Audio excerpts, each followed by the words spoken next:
Good evening, spooky people of the interwebs. I'm Alexa, the resident ooky spooky girly, and today I am so thrilled to be talking about terrifying movies with y'all. While I don't consider myself a movie expert or snob by any means, I always enjoy branching out and seeing just what my brain will fixate on. I'm a frequent user of Disney+, Shudder, Tubi, Prime, and goodness knows what else. Let me know what your favorite scary movie is in the comments, and before I get distracted, time to talk about how Netflix banned these horror movies for being too scary. In 5th place, we have The Wailing. Rated 18A, it's a 2016 South Korean horror film written and directed by Na Hong-jin and starring Kwak Do-won, Hwang Jun-min, Chun Woo-hee. In the movie, a series of gore-drenched slangs hits home for Jung-gu, a slow-witted cop in a small town, when he discovers that his daughter, Hyo-jin, has become afflicted by, well, whatever is killing his fellow townsfolk. So he is, as the first hour or so suggests, completely out of his depth. And at one point in the film, writer and director minds his story back for, dark humor, and wins viewers over by making our main character look like a lovable screw-up. He's confronted with a mountain of bodies, an evil foreigner with a cabin full of creepy photos, and plague-like omens that manifest in the form of dead ravens, a rock-churning mute, and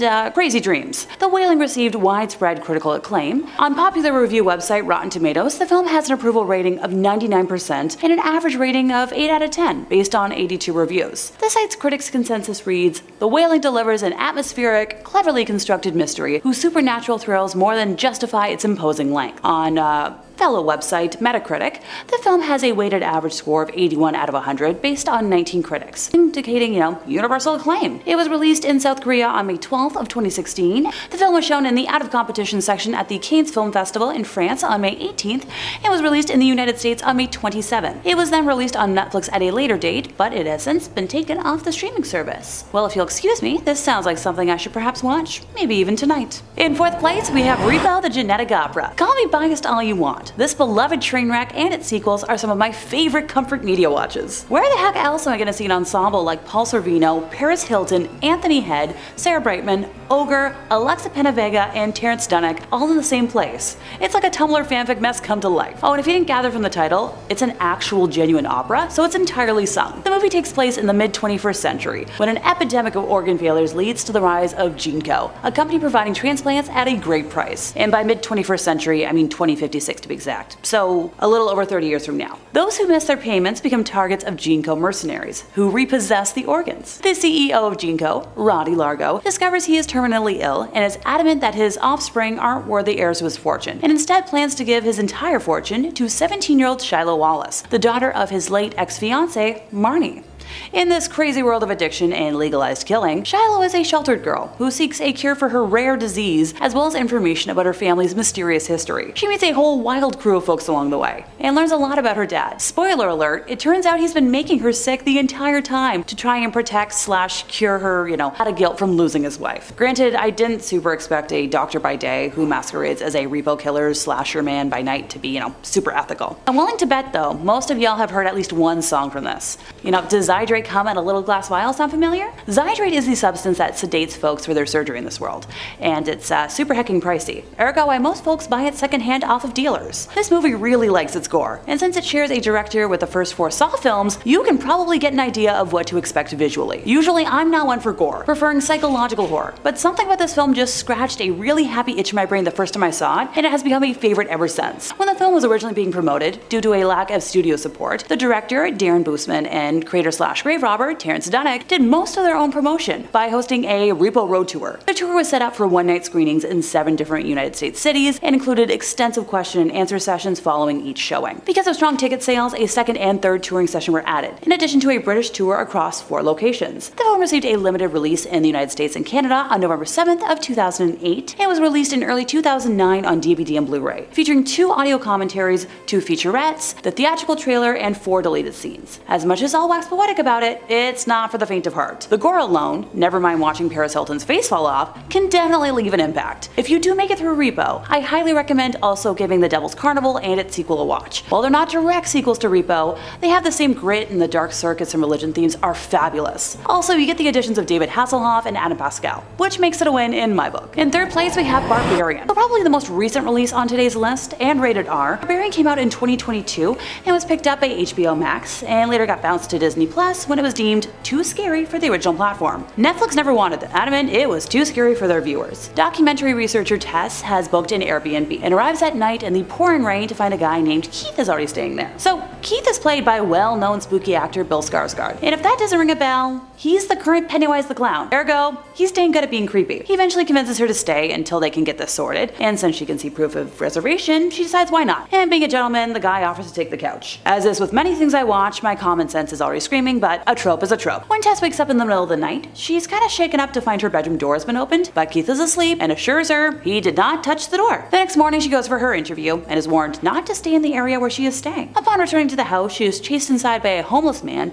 who yells at her to leave and winds up locked in the basement, stumbling across a hidden corridor, leading to a room with a camcorder, a stained mattress, and a red handprint. Keith eventually tries to save her, but the pair are attacked by a naked, deformed woman, referred to later as the mother, who kills them. Later on, Airbnb owner AJ is introduced, zipping down some coastal road in a convertible, only to find out in a phone call that he's being accused of doing something horrible to an actress. As someone who very likely did said thing, AJ is more concerned with his career and putting this behind him. So he's been pressured to sell his assets to pay his legal costs, so he travels to Detroit to inspect the house before selling it and finds the hidden tunnel and tries to measure it, believing it may increase the house's value. So the mother attacks AJ in the tunnel and he falls into a hole where he meets Tess. A flashback to the 1980s shows Frank, the house's original owner, abducting women, sexually taking advantage of them, and keeping them captive in the tunnels. In the present, the mother locks Tess and AJ in the hole. Tess tells AJ that the mother wants them to act as her children. AJ is then dragged away by the mother, who forcibly breastfeeds him, and Tess uses the opportunity to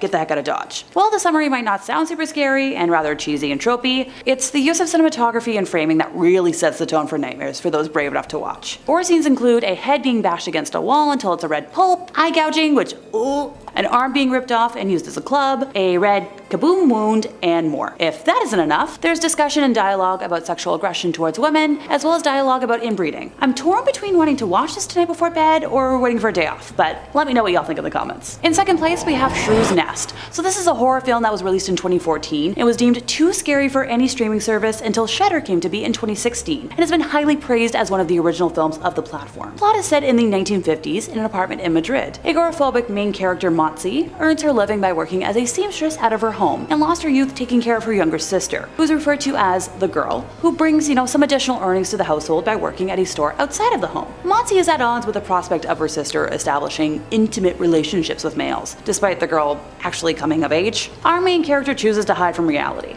feeding an obsessive, unhinged temperament, and experiences visions of her awful father who abandoned the family, mocking her. Carlos, a neighbor of the ladies, falls down the stairs and looks for help knocking on the apartment's door, and Montse, despite, reluctance, eventually proceeds to drag an unconscious and injured Carlos in. She becomes infatuated with him, who, being wounded in the leg, is unable to move out of the bed. During secret meetings of the girl and Carlos, the former advises Carlos to get the heck out of there, and to no success, as Carlos left the altar on his wedding night and is on the run from commitment from his pregnant fiancée, because he doesn't want to deal with the responsibilities as a husband and a father. So, gold star for him. Montse drugs him with morphine, and when he does attempt to escape, she sews his leg to the bed. After killing his fiancé and others, Montse meets her demise at the hands of the girl, who's trying to help Carlos escape. In Montse's last words, the girl finds out that she is actually Montse's daughter, as her grief-stricken father impregnated Montse after the death of Montse's mother. Instead of the dad running away, Montse poisoned him to put an end to his awful behavior on Montse herself and her innocent daughter, keeping her father's body on her bed for weeks before storing his remains in the armoire, and was too ashamed to tell her the truth. I promise not to spoil the actual ending, but it's a doozy. In first place, we have Night of the Living Dead. Yep, the first big modern zombie film. Released in 1968, it was directed, photographed, and edited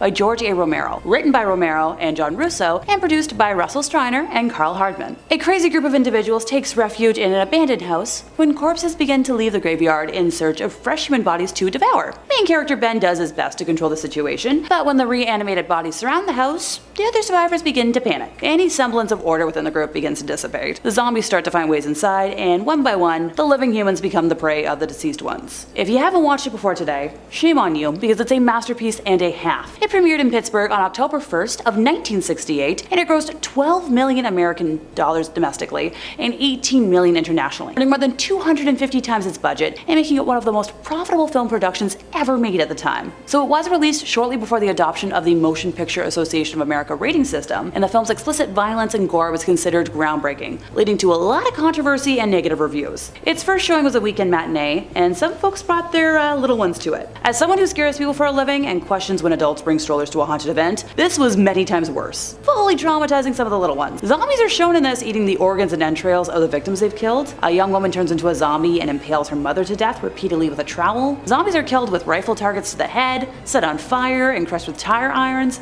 Humans are trying to survive, but they turn on each other, including one scene in which one man kills another with a kaboom device. It eventually garnered a cult following and critical acclaim, and has appeared on lists of the greatest and most influential films by outlets such as Empire, the New York Times, and Total Film. In 1999, the film was deemed culturally, historically, or aesthetically significant by the Library of Congress and selected for preservation in the National Film Registry. In February of 2020, Netflix took down Night of the Living Dead from its streaming service in Germany following a legal request because the film is banned in that country. And that brings us to the end of our time, and I'm feeling the need for a Terrence Dunick triple feature tonight. Who needs sleep when that's an option? I hope you all enjoyed today, and if you did, could you do us a favor by leaving a like, subscribing if you aren't already, and you might as well just hit the bell for more from us here at Top 5 Scary Videos, and I'll see y'all next time, you lovely spooky people.